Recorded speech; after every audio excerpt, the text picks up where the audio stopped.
একটি বর্বর ইতিহাস রচিত হয়েছে আজকে। আমি দেখেছি নুরা পাগলা নামে একজন মানুষ মারা গেছে।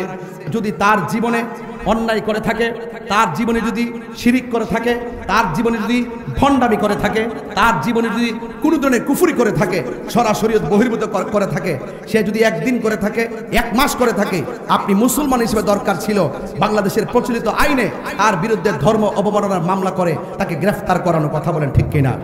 কিন্তু সেই নুরা পাগলা যখন মারা গেল, তখন আপনি তার অতীতের ইতিহাসকে টেনে তাকে ভণ্ড ফতোয়া দিয়ে তাকে কবরস্থ করা হলো। সেই কবরের ভিতর থেকে আপনারা তাকে লাঠি দিয়ে আঘাত করে করে কবর খুঁড়ে তার লাশটাকে বের করলেন। বের করার পরে তার লাশকে নিয়ে উল্লাস করেন, আল্লাহু আকবার, নারায়ে তাকবীর, আল্লাহু আকবার স্লোগান দিয়ে দিয়ে আপনারা সেই লাশটার মধ্যে আগুন ধরিয়ে পুড়িয়ে দিয়েছেন। আমার তো মনে হয় না এখানে যারা আছেন 60 বছরের মানুষ আছে, 70 বছরের মানুষ আছে, স্বাধীনতার আগে পরের মানুষ আছে, আপনাদের জীবনে কোনোদিন দেখেছেন কোন কবর থেকে লাশ তুললা, মুসলমানের লাশ তুললা আগুন দা পুরাইছে? এমন ইতিহাস কি বাংলাদেশে হইছে? আমরা কি বাংলাদেশ দেখছি? আমরা কি দেখছি? এই জন্যই বলে যে ইসলাম ছিল শান্তির ধর্ম, আজকে ইসলাম ধর্মটারে উগ্রতার দিকে নিয়ে যাচ্ছেন। ইসলাম একটি শান্তির ধর্ম, মানবতার ধর্ম। এই জন্য আমি বলবো, প্রশাসনকে বলবো, এই ঘটনার সাথে যারা জড়িত তাদেরকে অনতিবিলম্বে আইনের আওতায় আনার জন্য। কথা বলেন ঠিক না বেঠিক?